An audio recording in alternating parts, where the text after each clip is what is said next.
सभी को नमस्कार। मैं रमन शर्मा आप सभी का अपने YouTube चैनल पर स्वागत करता हूं। आज हम बायोलॉजी के अंतर्गत ब्लड ग्रुप यानी रक्त समूह के बारे में पढ़ेंगे। तो सबसे पहले क्वेश्चन बनता है कि ब्लड ग्रुप की खोज किसने की थी? कार्ल लैंडस्टीनर ने की थी। कब की थी? 1900 में की थी। जब कार्ल लैंडस्टीनर ने ब्लड ग्रुप की खोज की तो इस खोज के लिए इन्हें नोबेल प्राइज दिया गया। तो कार्ल लैंडस्टीनर को नोबेल पुरस्कार दिया गया। कब दिया गया? 1930 में दिया गया। तो क्वेश्चन पूछ सकता है कि ब्लड ग्रुप की खोज किसने की थी? कार्ल लैंडस्टीनर ने की थी।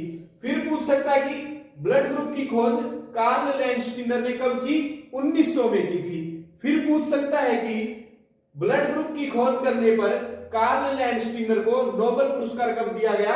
1930 में दिया गया। आप सभी को पता है कि मानव रक्त में आरबीसी पाई जाती है, यानी ब्लड के अंदर आरबीसी पाई जाती है। अब ये आरबीसी क्या है? तो सबसे पहले इसकी फुल फॉर्म के बारे में बात करते हैं। तो रेड ब्लड सेल, आरबीसी की फुल फॉर्म है रेड ब्लड सेल। अगर हिंदी में बात करें तो इसे लाल रक्त कोशिका कहा जाता है। अब बात करें कि इसका जीवन काल कितना है, तो इसका जीवन काल 120 दिन है, यानी आरबीसी 120 दिन तक जीवित रहती है। आरबीसी के अंदर एक प्रोटीन पाया जाता है जिसे ग्लाइकोप्रोटीन कहा जाता है। इस ग्लाइकोप्रोटीन को एंटीजन के नाम से जाना जाता है। और एंटीजन कितने प्रकार के होते हैं? 2 प्रकार के होते हैं। एक होता है एंटीजन ए और दूसरा होता है एंटीजन बी। तो आरबीसी के अंदर क्या पाया जाता है? ग्लाइकोप्रोटीन। क्वेश्चन पूछ सकता है कि ग्लाइकोप्रोटीन कहां पाया जाता है? आरबीसी के अंदर पाया जाता है। ग्लाइकोप्रोटीन को अन्य किस नाम से जाना जाता है? एंटीजन के नाम से जाना जाता है। एंटीजन कितने प्रकार के होते हैं? 2 प्रकार के, एंटीजन ए और एंटीजन बी। एक बार इसका स्क्रीनशॉट ले लीजिए। अब हम ब्लड के अंदर पाए जाने वाले प्लाज्मा के बारे में बात करेंगे। आरबीसी के बारे में हम जान चुके हैं। आरबीसी में एंटीजन पाए जाते हैं। एंटीजन 2 प्रकार के होते हैं, एंटीजन ए और एंटीजन बी। अब बात करते हैं खून में एक तरल पदार्थ पाया जाता है जिसे प्लाज्मा कहा जाता है। खून में 60% हिस्सा प्लाज्मा का ही होता है। अगर क्वेश्चन ये पूछे कि ब्लड में सबसे ज्यादा कौन सा तत्व पाया जाता है, तो प्लाज्मा पाया जाता है।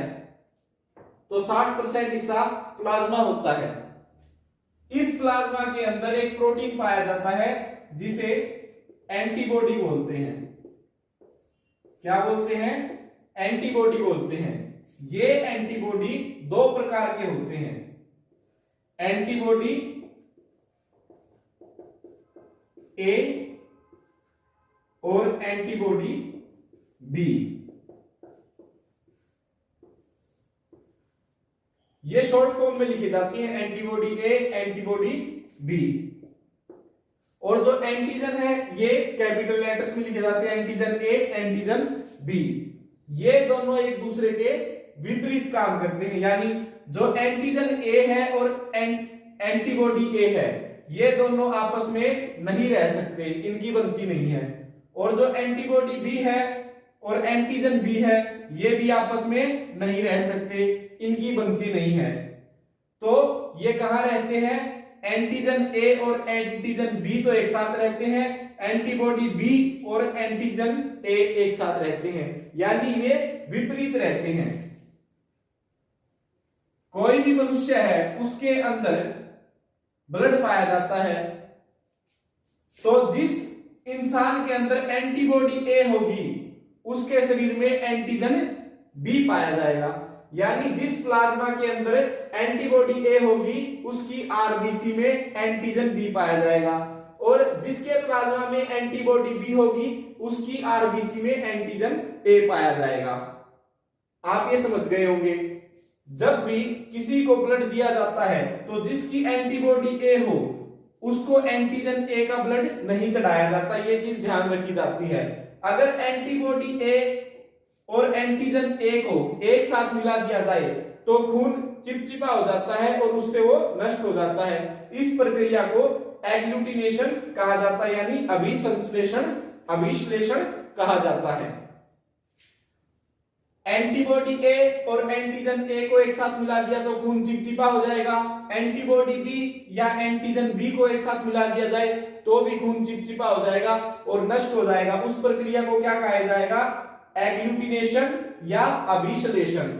इस प्रक्रिया को यह कहा जाता है। आपको समझ आ गई होगी, एक बार स्क्रीनशॉट ले लीजिए। अब हम ब्लड ग्रुप के बारे में बात करते हैं। ब्लड ग्रुप कितने प्रकार के होते हैं? तो ब्लड ग्रुप 4 प्रकार के होते हैं। कौन कौन से हैं? Group A, B, A B और ओ। तो क्वेश्चन पूछ सकता है कि ब्लड ग्रुप कितने प्रकार के होते हैं? 4 प्रकार के होते हैं।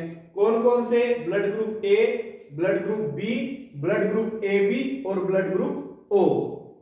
अब बात करते हैं कि ए बी और ओ के अंदर कौन से एंटीजन और कौन से एंटीबॉडी पाए जाते हैं।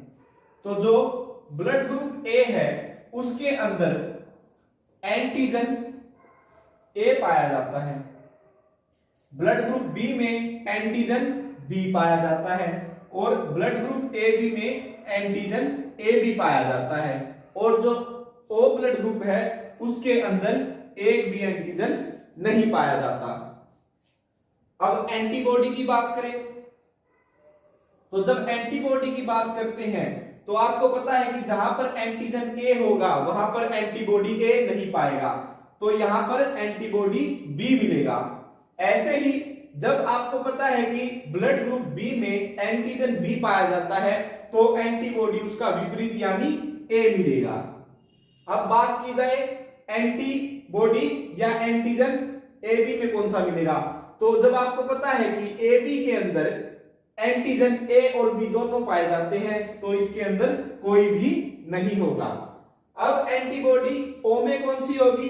जब एंटीजन उसमें एक भी नहीं है तो एंटीबॉडी यहां पर दोनों मिलेंगी। एक बार इसका स्क्रीनशॉट ले लीजिए। अब हम बात करते हैं सर्वग्राह्यता यानी यूनिवर्सल डोनर के बारे में। ऐसा ब्लड ग्रुप वाला व्यक्ति जो हर किसी को अपना ब्लड दे सकता है तो वो है ओ। जिसका ब्लड ओ होता है वो किसी को भी अपना खून दान कर सकता है। क्यों कर सकता है? क्योंकि उसके अंदर एंटीजन नहीं पाए जाते, ना ही उसके अंदर एंटीजन ए होता है ना ही एंटीजन बी होता है। तो जो ब्लड ग्रुप ओ है वो यूनिवर्सल डोनर होता है। तो क्वेश्चन पूछ सकता है कि किस रक्त समूह को यूनिवर्सल डोनर या सर्वग्राह्यता कहा जाता है? ब्लड ग्रुप ओ को कहा जाता है। क्यों कहा जाता है? क्योंकि ये किसी को भी खून दे सकता है क्योंकि इसके अंदर एंटीजन नहीं पाए जाते।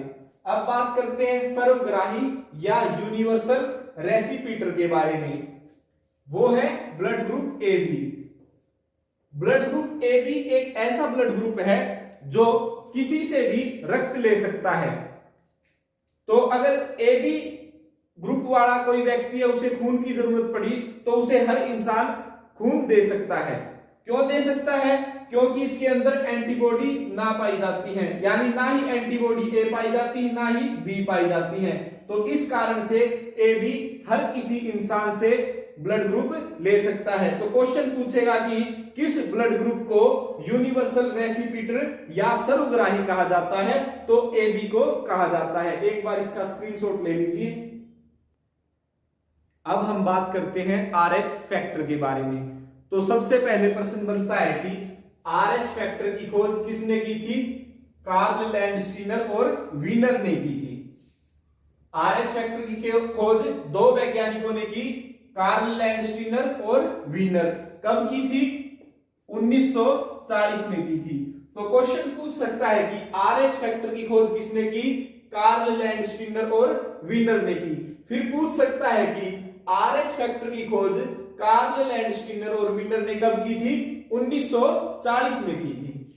कार्ल लैंडस्टीनर और वीनर ने अपनी ये रिसर्च एक बंदर पे की थी। किस पे की थी? बंदर यानी मंकी पर की थी। और उस बंदर का नाम क्या था? रीसस था। इस कारण इसका नाम RH फैक्टर रखा गया। Is that clear? बंदर रीसस के कारण इसका नाम RH फैक्टर रखा गया। जिस भी रक्त के अंदर RH फैक्टर पाया जाता है उसे RH पॉजिटिव कहा जाता है, और जिस रक्त के अंदर RH फैक्टर नहीं पाया जाता उसे RH नेगेटिव कहा जाता है। एक बार इसका स्क्रीनशॉट ले लीजिए।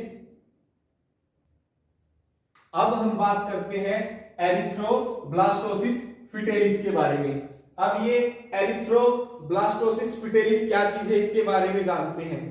जब किसी बच्चे का जन्म होता है तो उसके पिता और माता अगर उसके पिता का ब्लड ग्रुप RH पॉजिटिव है और माता का ब्लड ग्रुप RH नेगेटिव है, तो उनसे पैदा होने वाली पहली संतान नॉर्मल पैदा होगी। कैसी होगी? नॉर्मल यानी स्वस्थ पैदा होगी। लेकिन इस पहली संतान के बाद उनकी जितनी भी संतान होगी वो या तो गर्भ में ही मर जाएगी या फिर पैदा होने के तुरंत बाद मर जाएगी। इसे क्या कहा जाता है? एरिथ्रोब्लास्टोसिस फिटेलिस कहा जाता है। तो आज हमने ब्लड ग्रुप और RH फैक्टर के बारे में डिटेल से पढ़ा। आशा करता हूं कि आपको यह वीडियो अच्छी लगी होगी। मैं रमन शर्मा, कैमरामैन दीपक के साथ। धन्यवाद। जय हिंद, जय भारत।